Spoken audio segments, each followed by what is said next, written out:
بسم اللہ الرحمن الرحیم۔ ایک دوست نے یہ سوال پوچھا کہ کیا دھوپ میں بیٹھنے کے بارے میں نبی پاک صلی اللہ علیہ وسلم کی کوئی حدیث ہے؟ جی بالکل ہے۔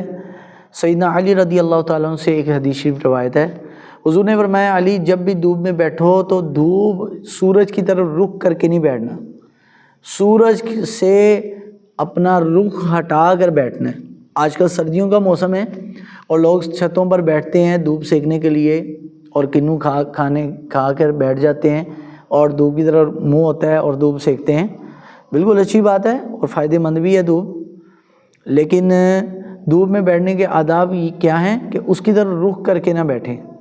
نبی علیہ السلام نے فرمایا کہ اس سے مطلب مرض بڑھتا ہے، تو دھوپ میں جب بھی بیٹھیں اگر دھوپ اس طرف سے آ رہی ہے تو اس اپنا رخ بدل لیں، یعنی چہرہ اس طرف نہ رکھیں، بالکل اس کی طرف منہ کر کے نہ بیٹھیں جیسے میں کیمرے کی طرف منہ کر کے بیٹھا ہوں، تو منہ کو ہٹا کر بیٹھیں۔ اللہ تعالیٰ اس سے آپ کو مرض سے اور امراض سے بچا دے گا جو دھوپ کی وجہ سے ہوتے ہیں۔ تو جب بھی دھوپ میں بیٹھنا ہے تو یا تو پشت کی جانب ہو، اور دوسرا حکم کہ آدھا سایہ اور آدھا دھوپ میں نہ ہو، یا پورا جسم دھوپ میں ہو یا پورا چھاؤں میں ہو۔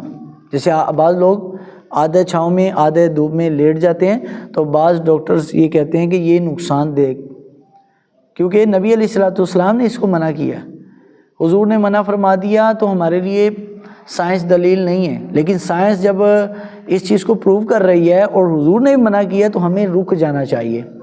واللہ اعلم بالصواب۔